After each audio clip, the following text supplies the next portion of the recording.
ऐसा लगता है कि आशुतोष से फिलहाल संपर्क हम नहीं साध पा रहे हैं। हमारे साथ आए थे, हमसे दोबारा संपर्क साधने की कोशिश करेंगे ताकि इस बारे में पूरी जानकारी आपके सामने हम पेश कर सकें। तो देखा जाए तो ये अपने आप में एक अलहदा मामला बनता हुआ दिखाई दे रहा है। मैं लेकिन संक्षेप में कुछ एक सवाल मेघवाल जी आपसे भी और शहजाद जी आपसे भी जानना चाहूंगा। मेघवाल जी, जिस तरीके से ये प्रदर्शन हो रहा है, क्या ऐसा नहीं लगता कि अपनी खोई जमीन को पाने के साथ साथ शायद आपकी नई सरकार के लिए एक नई चुनौती भी बनते जा रहे हैं?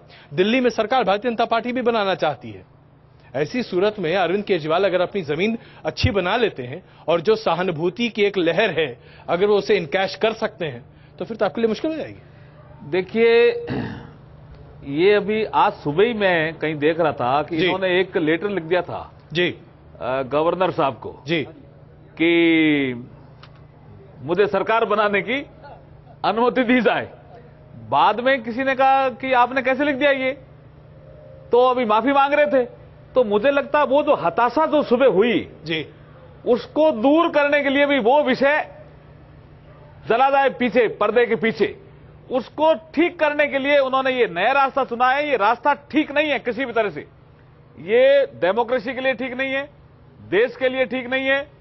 जिसके लिए वो आंदोलन करना चाह रहे थे कि हम व्यवस्था सुधारेंगे, ये व्यवस्था बिगाड़ रहे हैं, सुधार नहीं रहे हैं, ये ठीक नहीं है। नहीं तो हमारे लिए आप लोग ऐसे लोगों को फिर कैसे रोकिएगा? अगर मान लीजिए आप ये मानते हैं कि व्यवस्था बिगाड़ रोक रही है, आपकी सरकार कैसे इसे करेगी? जनता अपना आप ही रोक देगी इनको, जनता अपना आप ही रोक देगी। क्योंकि सुबह ये माफी मांग रहे थे, मुझे पता है, एक टीवी चैनल पे देख रहे थे कि मेरी गलती हो गई, मैंने चिट्ठी लिख दी। अरे लोगों ने कहा भी आपने बताया क्यों नहीं? चिट्ठी लिख दी, मैं सरकार बनाना चाह रहा हूं। उधर तो चिट्ठी लिख दी और उधर कहने लग गए कि मैं रायशुमारी कर रहा हूं। आपको लगता नहीं कि आपको नुकसान होगा? भारतीय जनता पार्टी किसी तरह का नुकसान हो गया नहीं होगा, और इस तरह का आंदोलन से भारतीय जनता पार्टी को लाभ होने वाला है। शहजाद जी, अगर देखा जाए तो कांग्रेस के लिए वाकई में बड़ी विकट स्थिति दिल्ली में उत्पन्न हो गई थी। 8 सीटें तक सीमित रह गई थी कांग्रेस। इस तरह की सहानुभूति की अगर लहर पैदा करने में वाकई में सफल रह जाते हैं अरविंद केजरीवाल, फिर आप लोग के लिए तो बड़ी विकट स्थिति हो जाएगी। 8 कहीं साफ ना हो जाए। मुझे लगता है कि संघर्ष, अपने हट को संघर्ष का रूप देना और उस पर सस्ती राजनीतिक माइलेज को प्राप्त करने की ये जो होड़ लगी हुई है, आप इन्हीं से पूछ लीजिए कि यहाँ पे कोई भी एक बंदा है जो इनको सपोर्ट करेगा? यहाँ पे आपको जवाब जो है नेगेटिव में मिलेगा। तो कहीं ना कहीं उनकी कोशिश ये है, अगर आप बुरा न माने, मान लीजिए कि कुछ देर के लिए मैं आम आदमी पार्टी का प्रतिनिधित्व कर देता हूं, अभी वहां से कोई है नहीं, तो उनकी कोशिश तो यही है कि वो भारतीय जनता पार्टी के बाद नंबर 2 बन जाए, आपको साफ कर दें। देखिए, दिल्ली की जनता ने हमें नकारा, हम लोग शायद असफल रहे, पर यदि ये लोग ऐसी राजनीति करेंगे और अगर दिल्ली की जनता के जो इश्यूज है उसको हम लोग ठीक से उठाएंगे, दिल्ली की जनता बड़ी समझदार है। आज इनसे यहाँ पे बैठे बैठे पूछ लीजिए कि कौन उनके इश्यूज को उठा रहा है और कौन सस्ती राजनीति कर रहा है। तो समझदार मैं तो चाहता हूँ, मैं चाहता हूँ कि ये लोग ऐसी चीजें करें ताकि दिल्ली की जनता में ये विश्वास पैदा हो जाए जो हमें पता था कि ये लोग केवल राजनीति कर रहे हैं। मैं कुछ फैक्ट्स बता दूं। लोकसभा चुनाव में आपके पास, राज्य के चुनाव में आपके पास सिर्फ 29% वोट थे। जब लोकसभा का चुनाव आया, सबने कहा अरविंद भाग गए, ये हुआ वो हुआ। हकीकत ये है कि 4% वोट बढ़ गए। तो जनता ने उसको क्षमा चाहूंगा, आपको बीच में रोक रहा हूं। अभी दिल्ली पुलिस की प्रतिक्रिया आ रही है, जो कुछ गतिविधियां हुई हम बाद में बताएंगे। थोड़ा सा लगता है कि हम देर हो गए, हम इसको दोबारा आपके साथ। सिंह साहब, और लोकसभा में कांग्रेस का पहले से करीब 8% कम हो गया, राज्य में जितना मिला था उससे भी कम हो गया। तो जनता आपको लगातार नकार रही है और आपका जो वोट है वो शिफ्ट होकर आपके पास जा रहा है। तो कहीं ना कहीं आपको रिव्यू करने की जरूरत है कि वो फंडामेंटल फ्लॉज क्या है, आखिर आप किस बुनियाद पे बढ़ रही है। तो हम इसको क्रिटिसाइज इसलिए करते हैं कि डेमोक्रेटिक बोरिंग्स में नहीं है, लेकिन हम ये नहीं कह सकते कि आपको एक बेस नहीं मिल रहा है। आप लगातार आपसे खींच के अपना वोट सपोर्ट बढ़ा रहे हैं। वोट शेयर इनके पास गया है, इसमें दो राय की बात नहीं है। पर मुझे लगता है कि जनता की जो राजनीति है वो विपक्ष की तौर पे मुद्दे उठाने की राजनीति होनी चाहिए, ना कि अपनी पर्सनल इश्यूज को सॉल्व करने की। आप यहाँ पे बैठी जनता को पूछ लीजिए कि आज जो है जी, लेकिन एक बात तो आप मानिए, आज मेघवाल जी की पार्टी कम से कम इस तरीके से अपने आप को पेश कर सकती है कि एक अच्छा, बहुत अच्छा विकल्प या अच्छी सरकार दे सकती है। भाई आज कम से कम 282 सीटों पर तो खुद चुनकर आए, लेकिन आपके लिए तो बड़ी मुश्किल की बात है। आपकी सारी जमीन तो आज आम आदमी पार्टी खाती जा रही है। ये वास्तविकता है, क्योंकि इन्होंने लोगों को बहकाया कि हम लोग जो है आपके इश्यूज को सॉल्व करेंगे, हम काम करेंगे। आशुतोष फोन पर है, मैं रोक रहा हूं आपको। आशुतोष, हम तमाम लोग आज यही चर्चा कर रहे हैं कि दरअसल ये जो प्रदर्शन हो रहा है क्यों किया जा रहा है? अजय, अभी थोड़ी देर पहले आपके बीजेपी के कोई नेता थे जिन्होंने पता नहीं क्या उल्टी सीधे बातें की हैं। मैं जरा तथ्यों को दुरुस्त करना चाहता हूं। अरविंद केजरीवाल ने कोई ऐसी चिट्ठी नहीं लिखी थी जिसमें कहा था कि हम सरकार बनाना चाहते हैं।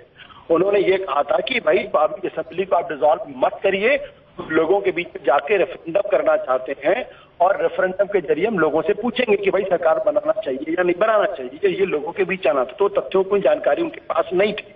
दूसरी बात, उन्होंने कहा कि क्योंकि उनको सरकार बनाने नहीं दिया गया इसलिए उन्होंने माफी मांगी।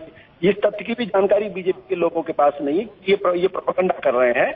हमने ये कहा था कि हमने चुनाव के दौरान हमें जब जहां भी गए लोगों के गुस्से का सामना करना पड़ा और लोगों ने कहा कि आपने इस्तीफा क्यों दिया, तो उस इस्तीफे के खिलाफ तो हम आपसे सवाल पूछेंगे, क्योंकि ये रायशुमारी की बात आपने सरकार गिराते समय नहीं की थी, दूसरी बार बनाने की बात कर रहे हैं। चलिए उस पर हम आपसे बात करेंगे।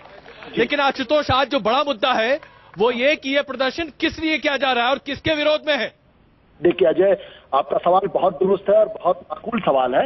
ये अपने आप बड़ी विडंबनापूर्ण स्थिति है कि ईमानदार आदमी जेल के अंदर है और बेईमान और भ्रष्टाचारी लोग वो बाहर मजे कर रहे हैं। ये अपने आप में बड़ी विडंबनापूर्ण स्थिति है। हम अदालत के विवेक पर कोई सवाल नहीं खड़े कर रहे हैं, लेकिन हमें ये सवाल जरूर पूछने का अधिकार है कि भाई जब ऐसे ही 4 मामले पहले हुए थे जिसमें 2 नॉन बेलेबल ऑफेंस थे, आशुतोष अगर आप बुरा न माने, आशुतोष अगर आप बुरा न माने तो आपको बीच में रोककर ये पूछूं, मामला डिफेमेशन का है और ऐसे में ईमानदार आदमी जेल के भीतर और भ्रष्टाचारी बाहर, ये कहने में आप कैसे सक्षम हैं? जाहिर सी बात है आप इसे कोर्ट को तय करने दें। ये अधिकार आपने खुद कैसे ले लिया? क्या आम आदमी पार्टी ये अधिकार खुद इख्तियार कर चुकी है कि कौन सही और कौन गलत? ये सर्टिफिकेट क्या आम आदमी पार्टी इशू करेगी?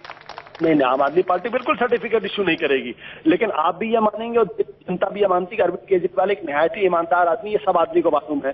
लोगों को ये भी पता है कि पूर्ति के घोटाले के जब गंभीर आरोप नितिन गडकरी के ऊपर लगे तो उनकी पार्टी ने ही उनको नितिन गडकरी से कांग्रेस पार्टी के नेता मनीष तिवारी ने लिखित माफी मांगी और उसके बाद ये मामला चल रहा है।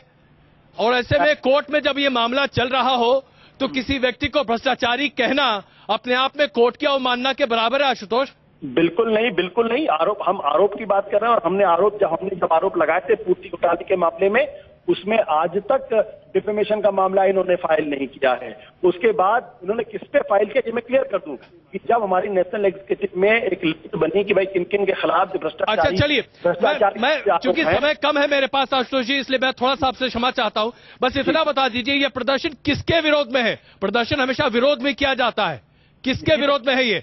मैं बिल्कुल यही बात आपको बताना चाहता हूं। ये प्रदर्शन उस व्यवस्था के खिलाफ है जो व्यवस्था ईमानदार आदमी को कि जेल में मौजूद होता है और जो बेईमान लोग हैं वो सड़क पे वो जो है मंत्री बनने की तैयारी कर रहे हैं और उनके खिलाफ कोई कार्रवाई नहीं हो रही। अपने आप में बड़ी विडंबनापूर्ण स्थिति है और इस विडंबनापूर्ण स्थिति को हमें समझना पड़ेगा। क्या इस देश के अंदर भ्रष्टाचारी साहब आवाज ना है क्या? आशुतोष मैं जानता हूं कि राजनीति इस पर हो सकती है, लेकिन आइए एनके सिंह वरिष्ठ पत्रकार आपसे ये सवाल पूछना चाहते हैं। सिंह साहब। आशुतोष, मुझे लगता है कि थोड़ा सा तर्क तो आपका बहुत अच्छा है, पर पॉलिटिकल प्रोसेस में जाने में मुझे लगता है आपका एडिटर वाला तर्क कहीं गड़बड़ हो रहा है। आप जरा सोचिए, ये अगर व्यवस्था के खिलाफ करना था तो तिहाड़ जेल पे क्यों करना था? तब तो पार्लियामेंट के सामने करना होता, कोई मुद्दा होता उसका। अगर सिस्टम के खिलाफ आप कर रहे हैं तो आज आपने मुचलका नहीं दिया, आज आप जेल चले गए, जेल गए तो तिहाड़ के सामने कर रहे हैं। तो जनता को जब आप जो मैसेज दे रहे हैं वो मैसेज कहीं फ्लॉड है, लॉजिकली इनकरेक्ट है। आप अगर मुद्दा कोई लेते और तब ये करते प्रदर्शन तो शायद लगता कि वैलिड है, लेकिन मुझे लगता है कि लॉजिकली फैलेसियस है आपका ये पूरा का पूरा स्टेटमेंट। सिंह साहब, आपकी मैं बड़ी इज्जत करता हूं, लेकिन मैं आपको बता दूं किस तरीके के 4 मामले पहले भी थे। उन 4 के मामलों में एकदम यही स्थिति थी। पिछले 3 साल से अरविंद केजरीवाल लगातार कह रहे हैं कि भाई मैं पर्सनल बॉन्ड नहीं भरूंगा। इसमें 2 नॉन बेलेबल ऑफेंस थे, उसमें उनके खिलाफ उनको बाकायदा राहत मिली, उनको जमानत मिल गई।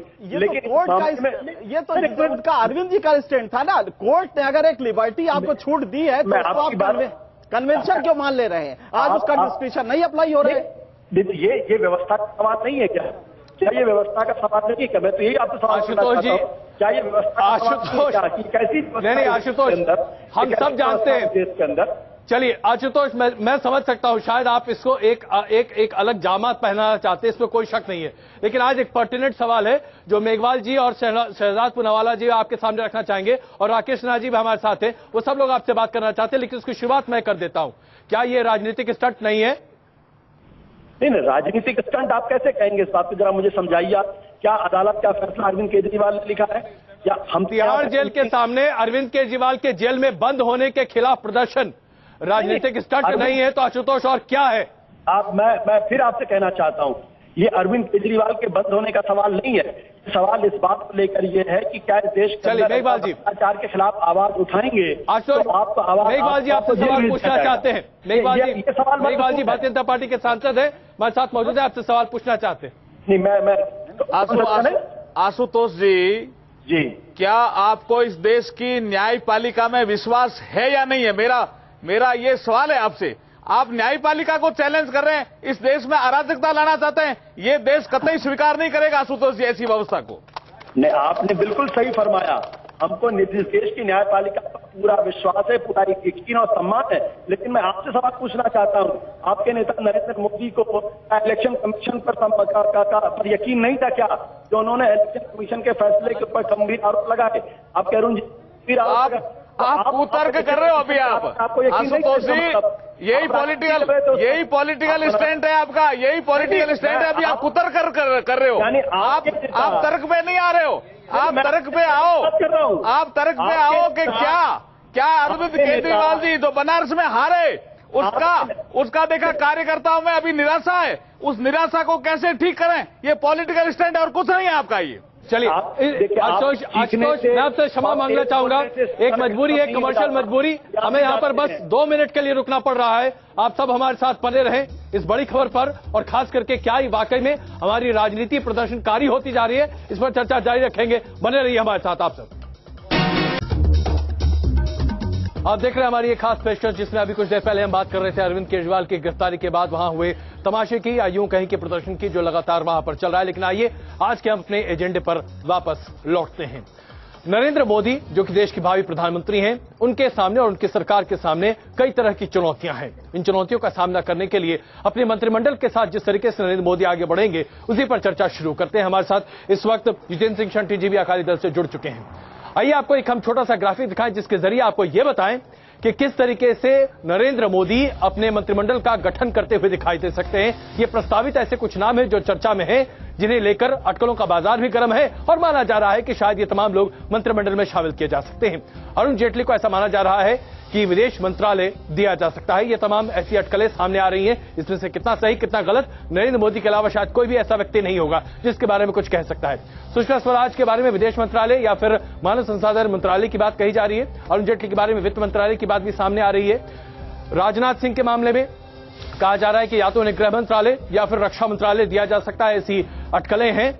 इसके साथ साथ नितिन गडकरी के लिए शहरी विकास मंत्रालय या भू परिवहन मंत्रालय उन्हें दिया जा सकता है। ये तमाम अटकलें हैं, हम आपको एक बार फिर बता दें, हो सकता है कि तमाम फेरबदल स्थिति आती हुई दिखाई दे। रविशंकर प्रसाद के बारे में कहा जा रहा है कि या तो कानून मंत्रालय उन्हें दिया जा सकता है या फिर विदेश मंत्रालय का कार्यभार उन्हें सौंपा जा सकता है। ये तमाम अटकलें हैं, एक बार फिर हम आपको बता दें। मुरली मनोहर जोशी के बारे में कहा जा रहा है कि मानव संसाधन मंत्रालय, कृषि मंत्रालय दिया जा सकता है। इसके साथ साथ प्लानिंग कमीशन के वाइस चेयरमैन की बात भी काफी ज्यादा सुर्खियों में है। अरुण शौरी के बारे में वित्त मंत्रालय की बात सामने आ रही है। डिसइन्वेस्टमेंट मंत्री पहले रह चुके हैं, क्या वित्त मंत्रालय उन्हें दिया जा सकता है या फिर उन्हें सिर्फ कंसल्टेंट के तौर पर रखा जाएगा, इसके बारे में अभी स्थिति साफ नहीं है।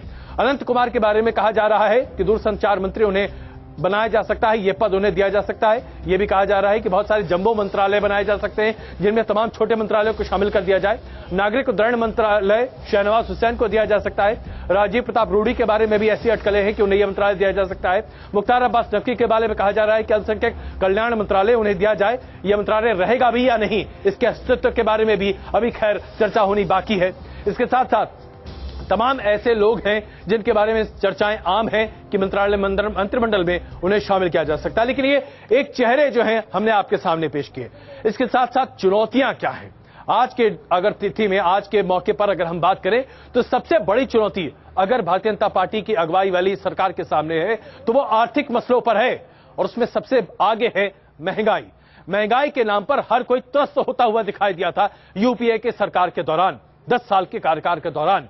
लेकिन क्या नरेंद्र मोदी की अगुवाई वाली सरकार महंगाई जैसे दशासुर पर वाकई में नकेल कस सकती है? देखिए छोटी सी रिपोर्ट।